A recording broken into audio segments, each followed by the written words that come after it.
reading book on pausing and institutions, written by me, Eric Wadell. First draft, February 2026.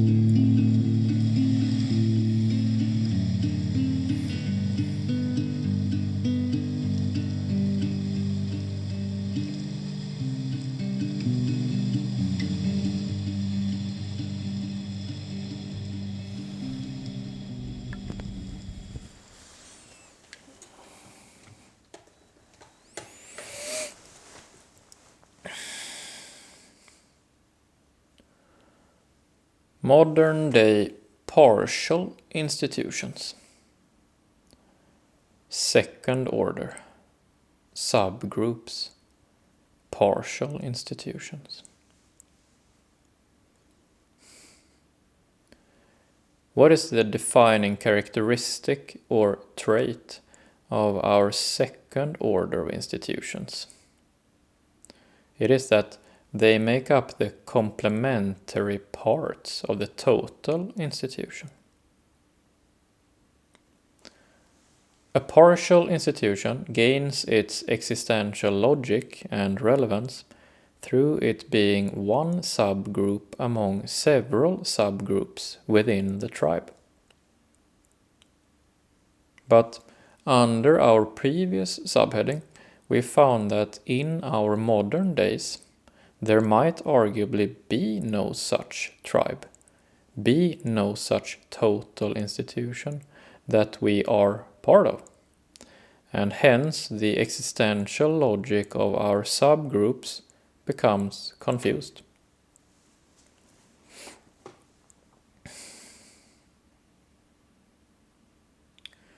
Say that you are part of a commercial company, a subgroup. Now, which of the best examples of modern total institutions is your company a partial institution under? Is your company a lower order institution under the internet or under international corporate law? Is it under the peace-centered diplomatic world order or under the democratic governments? Or is your company the lower order under the loose set of taboos?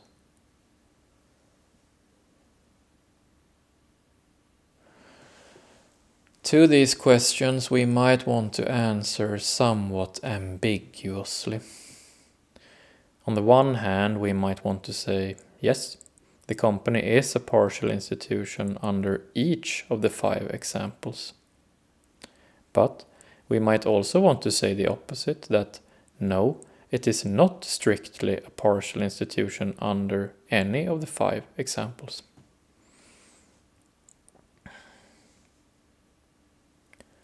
This means that any institution of today that attempts to be partial under any coherent total institution will fail. Because there is no coherent total institution to be partial under.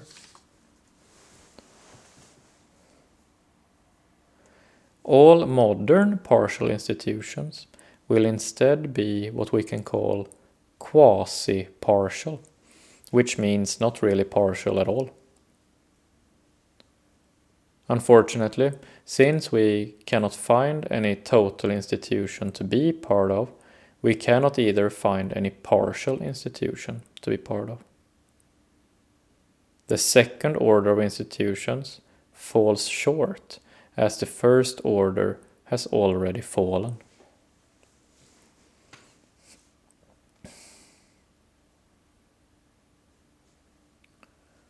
Another way of looking at the partial institutions of today is that they are not fully partial under any one total institution, but they are somewhat partial under each of the 5 examples we listed above. Your company might in some ways be partial under the internet, and it might in other ways be partial under international corporate law. Your company might also in some ways be partial under the peace-centered diplomatic world order, or the democratic governments, or the loose set of taboos.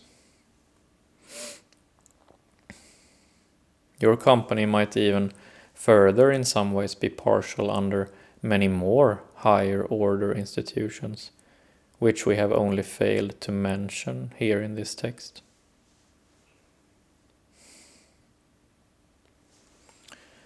Even in this other way of looking at the partial institutions of today, we are left with a confused and incomplete picture of what the subgroups of today can and cannot be.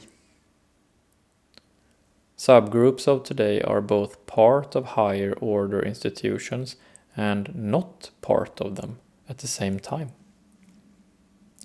We are in and out simultaneously. In such a situation, when we are in and out at the same time, are we really in at all? And are we really out at all? No, we are neither in nor out, because the partial institutions we are looking at are false, or only seemingly and conventionally true. We pause for a second or two and acknowledge that the partial institutions of today do not have any coherent total institution to be part of.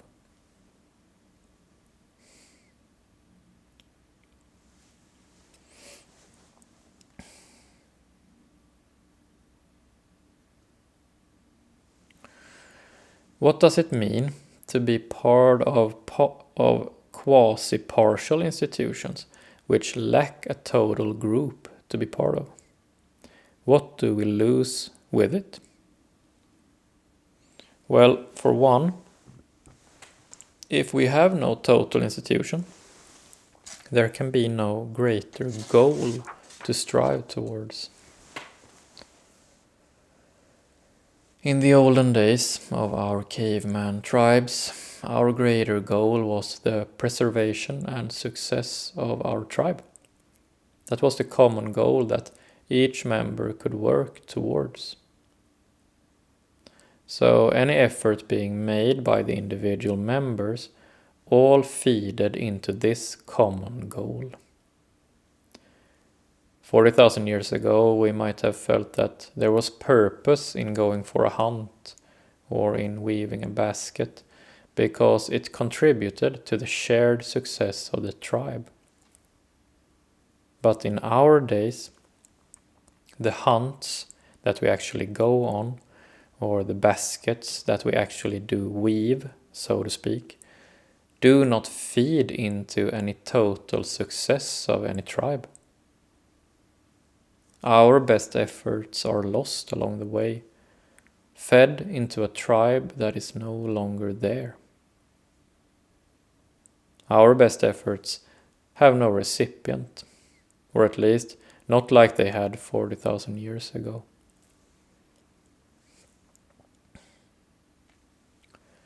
Our best efforts are scattered, sometimes here and sometimes there, split up into fragments of effort, separated from one another, and in so losing their original purpose. 40,000 years ago, our efforts made sense as a natural part of the group. Today, our efforts make little sense with its current options.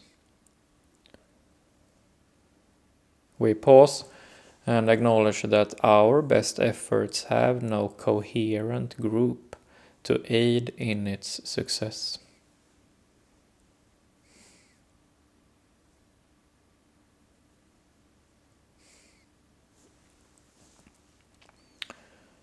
The point here is not to dwell in bad spirits about the partial institutions of today.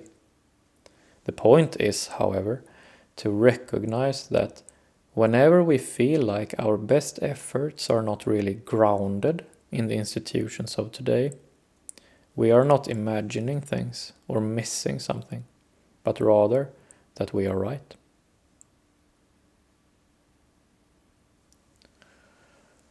Recognizing the lack of both total and partial institutions affirms us in that our body knows that something fundamental has changed along the way, that something important has changed throughout the course of history. Moving on. What real examples of quasi-partial institutions do we actually have in our modern days? What are some common ones? We have governments and we have corporations. We have international alliances and we have agreements. We have contracts and we have silent understandings. We have nations, regions, municipalities, and local communities.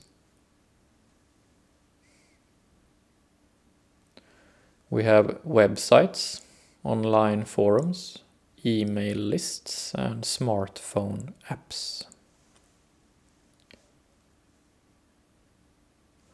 We have workplaces, factories, schools, sports clubs, shops, restaurants, marketplaces, networks, conventions, courts, government departments, hospitals, social services, banks, non-governmental organizations, unions, religious congregations, political parties, social media platforms, and many more.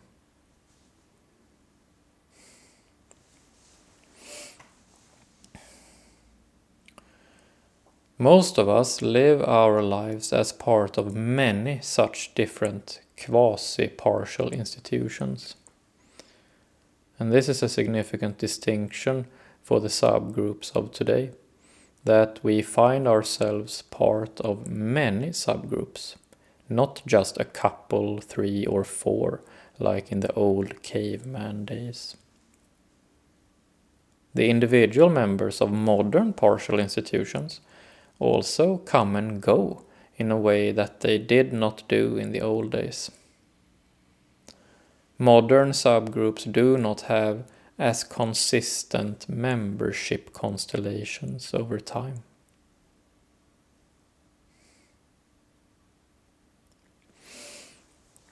Another significant distinction of the quasi-partial institutions of today is whether we have joined them in order to make money or to spend money.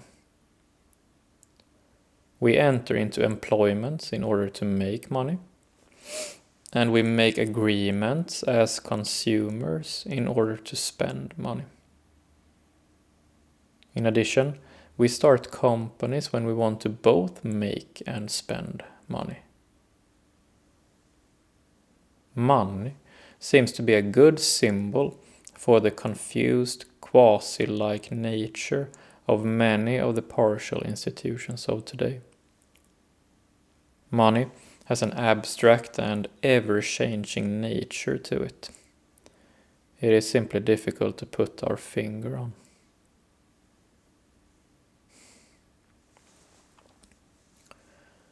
A third significant distinction of the quasi-partial institutions of today is that they sometimes fulfill one function in our lives and at other times 2 or many functions.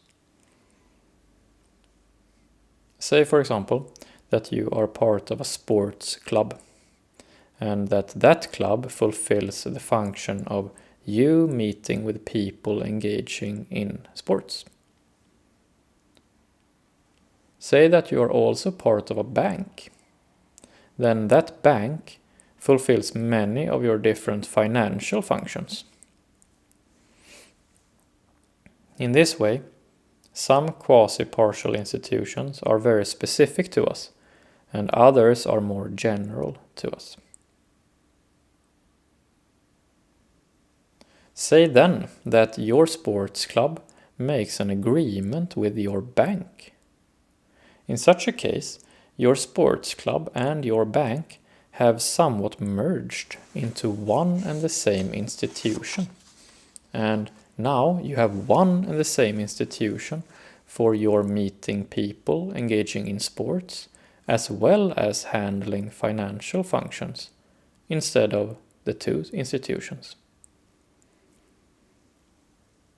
Say then, a couple of months later, that they were unhappy with their agreement, so that they split up into two again.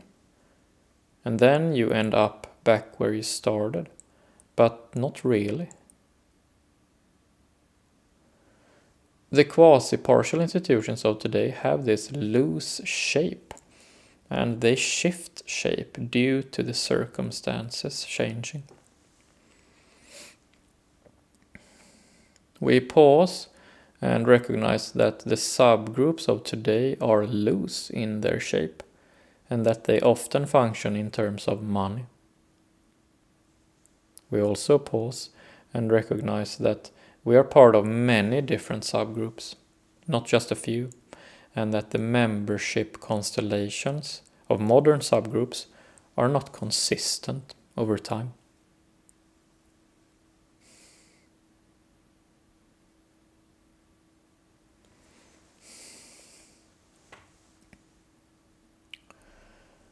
We have not yet said anything about perhaps the most important subgroup of all, our close family. 40,000 years ago, we have found that the father-mother-child subgroup was a part that was exclusive to the tribe.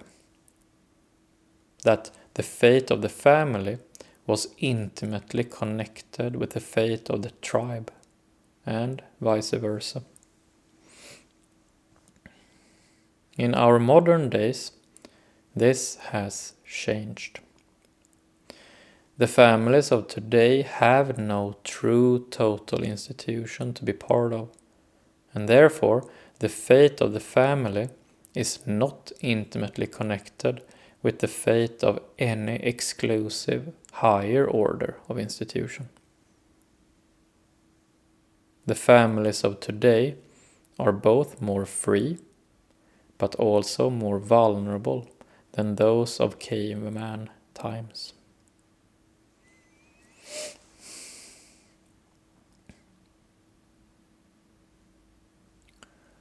Another difference between the partial institutions of old and new is when it comes to genetic similarity and folk.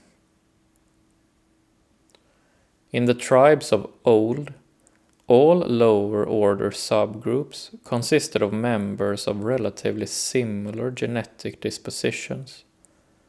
They looked alike and acted alike. So, the hunter subgroup and the weaver subgroup both looked alike and acted alike. In our modern days, we have no true tribes, and therefore the subgroups are dispersed. The dispersed subgroups are prone to more open entry and exit of individual members. And so, the genetics and folks are mixed to a higher degree.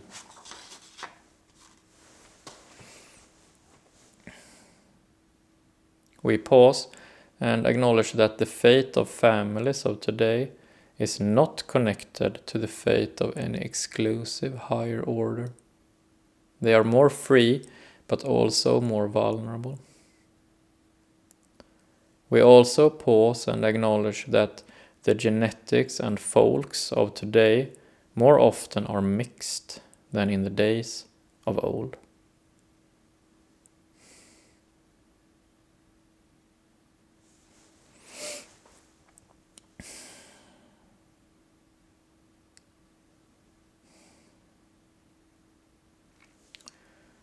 Next, we will look at the personal institutions of today.